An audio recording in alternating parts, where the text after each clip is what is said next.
Coming up, Hidalgo County is taking action against human trafficking. How to identify it ahead. Plus, many students left frustrated after an update to the FAFSA application. Why in minutes. And the world's largest sea turtle hospital is set to open soon, right here in the valley. KVAQ-TV starts now.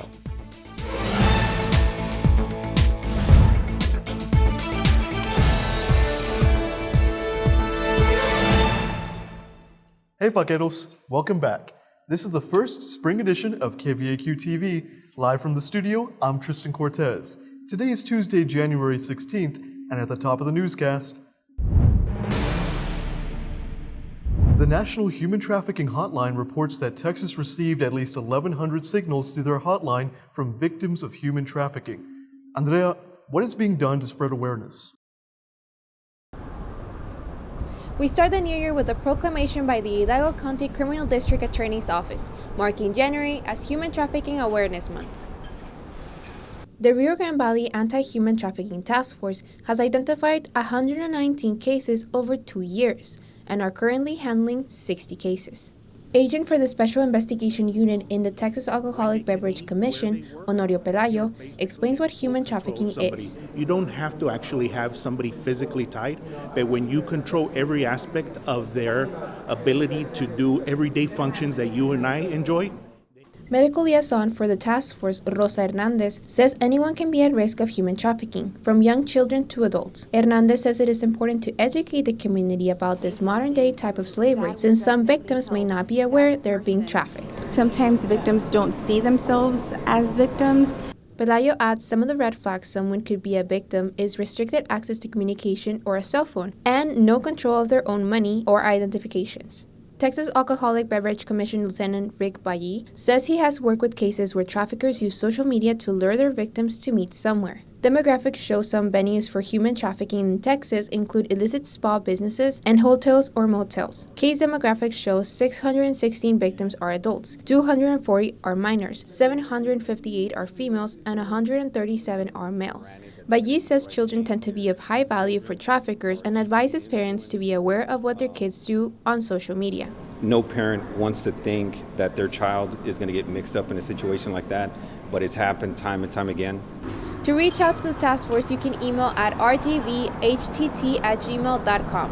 And for immediate assistance, the National Human Trafficking Hotline offers confidential calls at any time, all days of the week at 1-888-373-7888.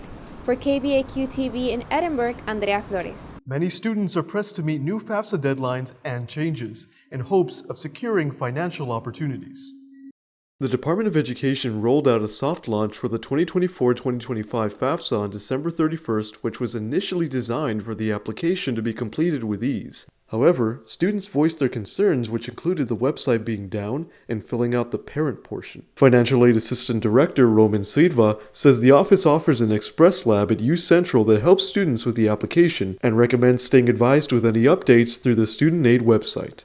We do know that the Department of Education is working diligently to review and understand some of the issues that are occurring and identify them. So we are advising students to visit that website. You can do so by visiting studentaid.gov. There's a lot of great information that's available for students. The last day to submit the FAFSA application is June 30th, but for priority consideration, students must submit by March 15th. For help with the application, contact U Central at 956-882-4026.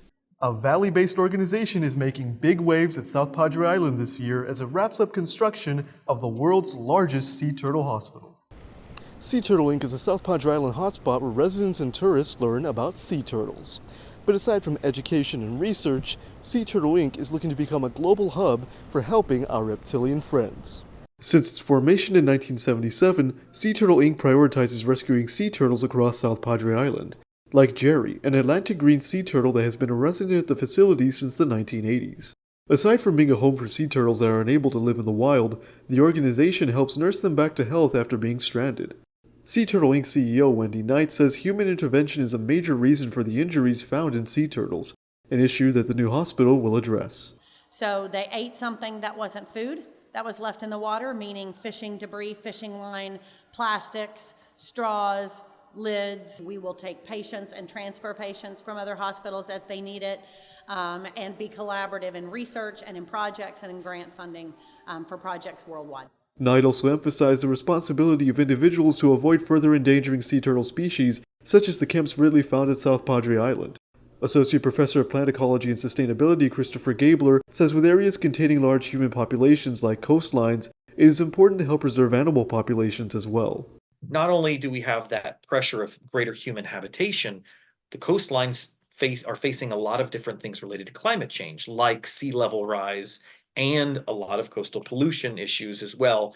We have technology that can separate us. We can go inside and have air conditioning, but we're not as separated from nature as we might have thought in the past. Knight says the new hospital is set to be finished this May and will be open for the summer. For KVAQ-TV in South Padre Island, Tristan Cortez. This past year, thrift stores have seen an increase in customers taking advantage of their wide range of affordable clothing.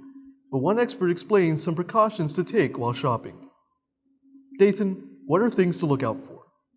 If clothes are found with stains or if any residue remains on pieces of furniture, these can be signs that your thrift find has not been cleaned properly. Failure to take proper precaution while shopping for secondhand clothing can lead to the contraction of diseases such as fungus infections, lice, scabies, bacterial infections, and bedbugs. Lame Vintage owner Mandy Hernandez says keeping their clothes clean is a top priority. Whites, we OxyClean them, even if stains, we try to get the stains out as best as possible, but nothing hits the rack without it being clean. So customers can prevent getting sick by thoroughly washing, ironing, or disinfecting any item purchased before use. Whether it is clothes, dishes, or any mundane item, they can still be contagious after a prolonged stay on the shelf. Infection Prevention Director Nancy Campos explains how furniture can be a bit trickier to clean. If you buy a piece of furniture, just leave it outside your home, clean it very well, and then leave it outside for a few days. If you can put a plastic around, leave it under the sun. Bed bugs die with the heat.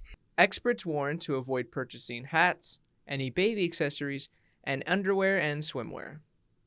Campos suggests seeking immediate medical attention if you see any symptoms such as scabs, or if you find lice or bed bugs after purchasing any thrifted item. For KVAQ-TV in Edinburgh, Dathan Trevino. La vacuna del COVID-19 sigue siendo gratis a pesar de que las compañías farmacéuticas están cobrando un costo a las clínicas y hospitales. Mónica Chávez con los detalles. La nueva vacuna contra el COVID-19 ha estado disponible desde septiembre de 2023 en farmacias y hospitales con un costo. El costo del nuevo refuerzo está alrededor de los $120. Según la médica internista Ilse Mandujano, debido a que el COVID ya no es una emergencia sanitaria, el gobierno de Estados Unidos ya no cubrirá el costo de la vacuna. La médica cirujano Jovanka Medellín dice que en ciertas farmacias como Walgreens y CVS aún siguen ofreciendo la vacuna de refuerzo gratis. La vacuna no tiene costo, realmente si no eres ciudadano americano o lo que sea, no te van a poner algún, pero no necesitas ni siquiera seguro médico o ninguna aseguradora, nada que te respalde. Inclusive en ese momento te daban un cupón de $10 de Walgreens. Mandujano dice que el mantenimiento y manejo de las vacunas es muy costoso y un gasto difícil de seguir cubriendo para el gobierno. Crear una vacuna cuesta. Los recursos que implica el tener la vacuna, la red en frío que requiere para su conservación, el transportarla, el mantenerla, la tecnología que se requiere, pues no es gratuita. El director de los servicios de salud de UTRGV, Glenn Gray, dice que desde mayo del año pasado, la clínica compra la vacuna a precio de mercado. Tenemos las vacunas disponibles en el campus y para la mayoría, como empleados, pueden usar su seguro y recibir las vacunas, ya que están cubiertas sin ningún gasto en su bolsillo. Gray recomienda que estemos al pendiente del calendario de vacunación. Para más información sobre cualquier vacuna, visita utrgv.edu/Health Services. Para KVAQ-TV en Brownsville, Mónica Chávez. Thank you, Monica, and thank you for joining us. Make sure to watch us Monday through Friday on VCast monitors and social media. For KVAQ-TV, I'm Tristan Cortez.